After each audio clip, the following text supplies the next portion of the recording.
So good morning guys. तो चलिए start करते हैं आज की रिवीजन क्लास। बताइए किस राज्य ने जगन्नाथ रथ यात्रा को राज्य उत्सव बनाया? तो आंसर होगा पंजाब ने। सिक्किम का राज्य मछली किसे बनाया गया? तो आंसर होगा केटली को। और अरुणाचल प्रदेश का राज्य तितली अभी बना था केसर ए हिंद। बताओ तमिलनाडु का 16वां पक्षी अभ्यारण्य कौन सा बना? काजू वैली वेटलैंड। और आपको बताना है अभी वर्तमान में भारत में कितनी वेटलैंड साइट्स, रामसर साइट्स हो चुकी हैं। और लास्ट वाली कौन सी? अगर आप कहते हो 49 होगी तो 49 नंबर की कौन सी है? अगला है 100% टीकाकरण यानी कि दोनों डोज लगाने वाला पहला यूनियन टेरिटरी बना कौन सा? अंडमान निकोबार। पहला गांव पूछेंगे तो जम्मू कश्मीर का वेयान गांव। पहला जिला पूछेंगे तो हिमाचल प्रदेश का किन्नौर जिला। पहला राज्य पूछेंगे तो हिमाचल प्रदेश। अगला है बुक है ये shuttling to the top the story of PV Sindhu को किसने लिखा? वी कृष्ण स्वामी ने। वाडा world anti doping agency headquarter है इसका मॉन्ट्रियल कनाडा में। इसके अध्यक्ष हैं क्रेग रीड। और अभी दिसंबर 2021 की बात है, वाडा की डोप उल्लंघनकर्ताओं की सूची आई थी, उसमें भारत तीसरे स्थान पे है। पहले स्थान पे रशिया, दूसरे स्थान पे इटली। अच्छा, वाडा तो हो गया विश्व में, भारत में है नाडा नेशनल एंटी डोपिंग एजेंसी। इसके डायरेक्टर जनरल नए बने थे, सिद्धार्थ लॉन्ग जाम उनका नाम है। और भारतीय खिलाड़ियों के लिए इसने नाडा एप्लीकेशन भी लॉन्च किया था और इसके ब्रांड एम्बेसडर बने थे सुनील शेट्टी। अगला है हुंडई मोटर इंडिया ने किसे अपना ब्रांड एम्बेसडर बनाया था? अदिति अशोक को। अब यहां से भी प्रश्न बन जाएगा अदिति अशोक का संबंध किससे है? गोल्फर हैं ये। हुंडई मोटर के भी अभी नए मैनेजिंग डायरेक्टर बने थे, अंशु किम इनका नाम है। और वैसे हुंडई कहाँ की कंपनी है? ये साउथ कोरिया की है। भारतीय राष्ट्रीय किसान दिवस कब मनाया जाता है? ये 23 दिसंबर को मनाते हैं क्योंकि जयंती होती है भारत के 5वें प्रधानमंत्री चौधरी चरण सिंह जी की। और इनकी समाधि को क्या कहते हैं? किसान घाट कहते हैं, याद रख लोगे आप। और देखो एक योजना है प्रधानमंत्री किसान योजना। यहाँ पे किसान का मतलब हो गया कृषक सम्मान निधि योजना। आपको याद होगा साल में 2-2 हज़ार रुपये करके 3 किस्तें दी जाती है। कब शुरू हुई थी? ये कहाँ से शुरू हुई थी? 24 फरवरी 2019 को गोरखपुर यूपी से। बताओ किस नदी पर उड़ीसा का सबसे लंबा पुल बना है? उड़ीसा का सबसे लंबा पुल है तो ये बना है महानदी पर। टी आकार का है, इसका नाम है टी सेतु। लंबाई 3.4 किलोमीटर है। वैसे भारत का सबसे लंबा पुल कौन सा है? भूपेन हजारिका, जिसे डोला सादिया ब्रिज भी आप कहते हो। लंबाई है 9.15 किलोमीटर, जो कि है लोहित नदी पर। ये असम और अरुणाचल प्रदेश को जोड़ता है। और हाँ गाइस, आपको बता दूं, अगर आप लोग बैंक एग्जाम की तैयारी कर रहे हैं तो आपको काफी अच्छे कोर्सेज मिल जाएंगे अनअकैडमी पे।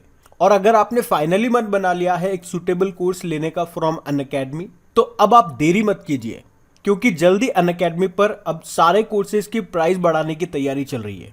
तो अब अगर आपने फाइनली एग्जाम को क्रैक करने की सोच ही लिया है तो अब आप अपना कोर्स लेकर तैयारी में जुट जाइए, क्योंकि अभी कोर्स की प्राइस भी कम है और आपको हर कोर्स पे 10% का इंस्टेंट डिस्काउंट भी मिल जाएगा अगर आप अपना कोड जो कि है क्रैक एग्जाम इसको यूज करेंगे तो। मतलब आपको डबल बेनिफिट मिलेगा। प्राइस भी अभी कम ही है, बढ़ने वाले लेकिन बड़े नहीं है। उसके अलावा 10% का डिस्काउंट भी मिल रहा है और आपके एग्जाम की अच्छी तैयारी तो हो ही रही है। तो सभी बेनिफिट्स का लाभ उठाइए, बस ध्यान रहे कहीं देर ना हो जाए। तो इसके लिए लिंक मैंने नीचे डिस्क्रिप्शन में दे दिया है। आप जैसे ही डिस्क्रिप्शन बॉक्स को ओपन करेंगे ऊपर ही आपको अनअकैडमी का लिंक मिल जाएगा। उस पर जाकर के आप अपने लिए एक सूटेबल कोर्स देख सकते हो। और जिस भी कोर्स को आप परचेज करोगे वहां पे कोड पे जरूर लिखना क्रैक एग्जाम, ताकि आपको इंस्टेंट 10% का डिस्काउंट मिल जाए। इसका ध्यान रखना। अभी हम बढ़ते हैं आगे। तो बताइए वर्ल्ड रेफ्यूजी डे, विश्व शरणार्थी दिवस कब मनाया जाता है? 20 जून को। थीम क्या रही? Together we heal learn and shine. World yoga day 21 जून को होता है। ये 2021 में हमने 7वां योगा दिवस मनाया था, जिसकी थीम थी योगा फॉर वेलनेस। और यूनाइटेड नेशन ने जो थीम दी थी वो है योगा फॉर वेलबींग। फिर बताइए वर्ल्ड हाइड्रोग्राफी डे कब होता है? 21 जून को होता है। और हाइड्रोग्राफी से आपको याद आएगा भारत के प्रमुख हाइड्रोग्राफर वाइस एडमिरल जो हैं कौन?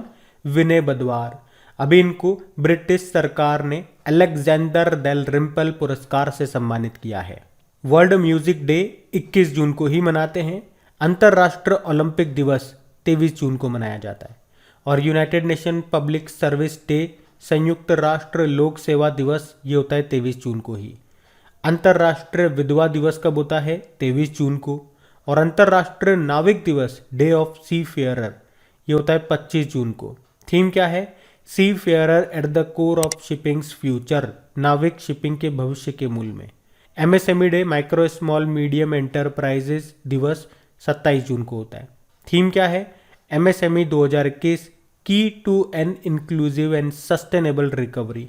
वर्ल्ड सिकल सेल डे कब होता है? 19 जून को होता है। अब हम पुराने महीने के करंट अफेयर्स का रिवीजन करेंगे। तो बताइए, गोल्डन बॉय नीरज चोपड़ा नाम की बुक को किसने लिखा? नवदीप सिंह गिल ने। बताइए, भारत सरकार ने किसे लेखा महानिदेशक का अतिरिक्त प्रभार दिया? तो आंसर होगा सोनाली सिंह को।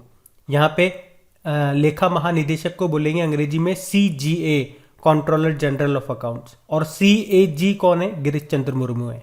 बताइए, किसे इंडिगो एयरलाइन का मैनेजिंग डायरेक्टर बनाया? राहुल भाटिया को। बताइए, Iran junior international series badminton tournament में अंडर 19 लड़कियों का एकल खिताब किसने जीता? तो आंसर होगा समायरा पंवार ने। जबकि लड़कों का टूर्नामेंट जीता शंकर मुथुसामी ने। बताइए, एनसीईआरटी के डायरेक्टर कौन बन गए? दिनेश प्रसाद सकलानी। एनसीईआरटी मतलब national council of educational research and training. गणतंत्र दिवस परेड में किस राज्य की झांकी को सर्वश्रेष्ठ राज्य झांकी के रूप में चुना गया? उत्तर प्रदेश। यूजीसी यानी कि यूनिवर्सिटी ग्रांट्स कमीशन, विश्वविद्यालय अनुदान आयोग का नया अध्यक्ष बनाया गया एम जगदीश कुमार को। द इमोर्टल किंग राव के लेखक कौन है? तो आंसर होगा वोहिणी। बाटा इंडिया के ब्रांड एम्बेसडर बनी कौन? दिशा पटानी। और रमेश देव का निधन हो गया, वे क्या थे? अभिनेता थे। बताइए, देश का पहला आर्टिफिशियल स्लालम कोर्स ये कहाँ पे बनेगा? तो आंसर होगा भोपाल में।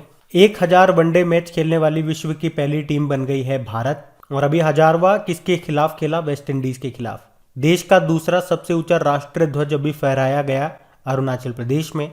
किसे power system operation corporation limited का CMD बनाया गया? SR नरसिम्हन को। देश के तीसरे बॉर्डर हाट का उद्घाटन किस राज्य में किया गया? त्रिपुरा में। प्री प्राइमरी छात्रों के लिए खुले मैदान में कक्षाएं आयोजित करने के लिए पराय शिवालय यानी कि पड़ोस स्कूल को शुरू करेगा पश्चिम बंगाल।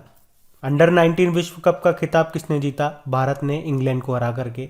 इसमें प्लेयर ऑफ द मैच रहे राज अंगद बावा, 5 विकेट लिए थे इन्होंने। शासन में सुधार करने के लिए प्रोजेक्ट सद्भावना शुरू किया भी किसने? असम सरकार ने।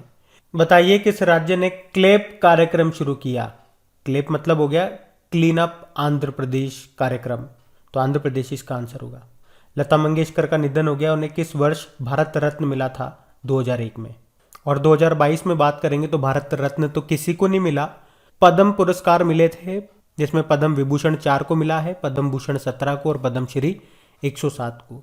चलो कमेंट बॉक्स में टाइप कर दो बस आप तो इतना सा कि पद्म विभूषण जो 4 को मिला है वो 4 व्यक्ति कौन कौन है, जिससे आपका रिवीजन भी हो जाएगा और ये नाम आपको याद भी होने चाहिए। नहीं याद हैं तो याद कर लेना। अब हम कल के करंट अफेयर्स को रिवाइज कर लेते हैं। तो देखिए, कल के वीडियो में आपसे क्या पूछा था कि भारत और किस देश के बीच में एक्सरसाइज जस्ट लीग का आयोजन हुआ? ये इसका तीसरा संस्करण था। तो ये हुआ था भारत और उज्बेकिस्तान के बीच में। कहाँ पे? उज्बेकिस्तान में ही। उज्बेकिस्तान की कैपिटल ताशकंद है और सोम यहाँ की करेंसी है। प्रेसिडेंट है शौकत मिर्जियोयेव। विश्व मौसम विज्ञान दिवस, वर्ल्ड मेटेरोलॉजिकल डे, ये कब मनाया गया? तो आंसर होगा 23 मार्च को। थीम क्या थी? Early warning and early action. और नाइट फ्रैंक के ग्लोबल हाउस प्राइस इंडेक्स 2021 में भारत की रैंक क्या है? तो आंसर होगा 51वीं। इसमें टॉप पे टर्की है। किस राज्य ने भ्रष्टाचार विरोधी हेल्पलाइन शुरू करने की अभी घोषणा की? तो आंसर होगा पंजाब ने। किस राज्य के नरसिंह पयट्टी नाग स्वरम को GI टैग दिया गया? तो आंसर होगा तमिलनाडु। अब ये है क्या? तो ये एक शास्त्रीय पवन संगीत वाद्य यंत्र है जिसको मिला GI टैग। कहाँ का है? तमिलनाडु का। फिर बताइए, वर्ल्ड नंबर 1 टेनिस प्लेयर हैं एशले बार्टी। अभी 25 साल की उम्र में इन्होंने संन्यास की घोषणा कर दी है। तो ये ऑस्ट्रेलिया की हैं।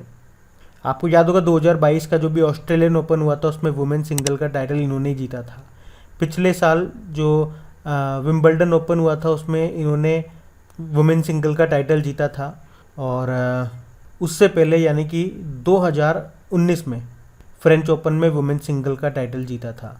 मतलब आप देखोगे साल में 4 ग्रैंड स्लैम होते हैं तो 3 तो ये जीत चुकी हैं, एक रह गया इनका US ओपन वाला।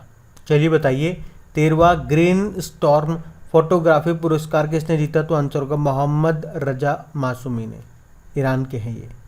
और किस देश के जो पूर्व प्रधानमंत्री हैं बाओबे माया, इनका निधन हो गया? तो आंसर होगा माली।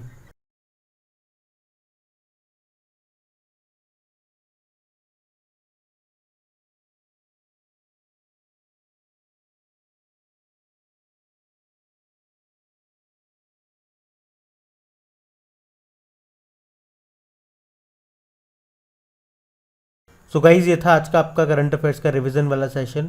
सेशन अच्छा लगा है तो इसे लाइक ज़रूर कीजिएगा और अपने दोस्तों के साथ में शेयर ज़रूर करना प्लीज़। Thank you.